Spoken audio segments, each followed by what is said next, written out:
дар марказ шумо метавонед саволи худро бипурсед. Ассалому алайкум. мусалмонҳо дар давоми солҳои ахир дар соҳаи технология ва дигар соҳаҳо паст шуданд. чаро мо ҳоло дар ин мавқеъ ҳастем ва чаро кишварҳои мусалмонӣ аз кишварҳои ғарбӣ барои кӯмаки фановарӣ дархост мекунанд?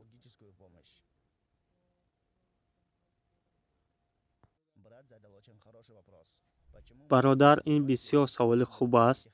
мусалмонон аз ҷиҳати илму техника паст шуда истоданд ва чаро мо ба ҷаҳони ғарб нигоҳ мекунем ва ғайра.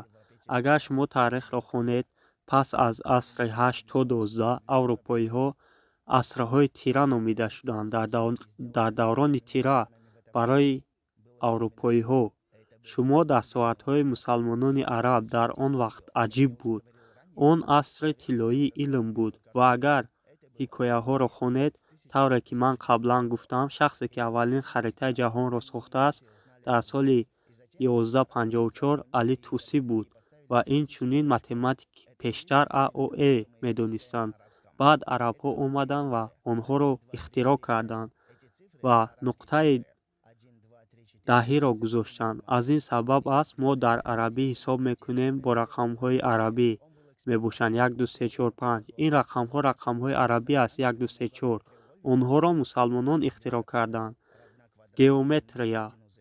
агар шумо медонед, як мутахассиси аввал Ал-Берунӣ, вай мутахассиси теоремаи Пифагор буд. охирин байни паҳлӯҳои секунҷаи рост ва ҷамъи квадратҳои дарозии пойҳо ба квадратияи гипотенуза баробар аст. Али Туси буд. бинобар ин вақте ки мо таърихро мехонем ки мусалмонон дар болои ҷаҳон буданд, падари химия кист? вақте мо мехонем Габер аст, аммо дар асл Ҷобир аст. Ҷобир ибни Ҳайён.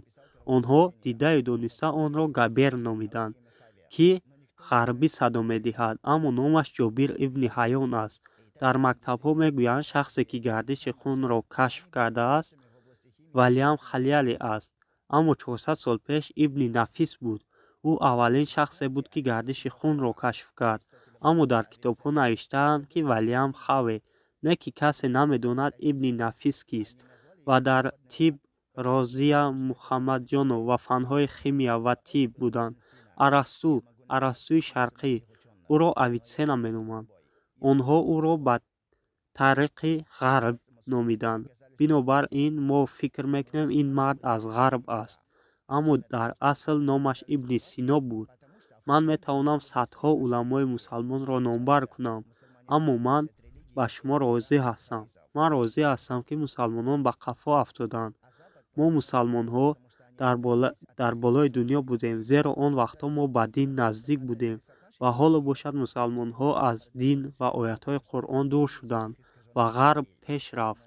зеро мо аз дин дур шудем ва сабабҳои қафо мондани мо дур будани мо аз Қуръон ва суннат аст. агар мо ба Қуръон ва ҳадисҳои саҳеҳ баргардем ва ба фармудаи Аллоҳ ва паёмбараш пайравӣ кунем, иншоаллоҳ боз дар болои дунё хоҳем шуд. умедворам ба саволат ҷавоб дода бошам.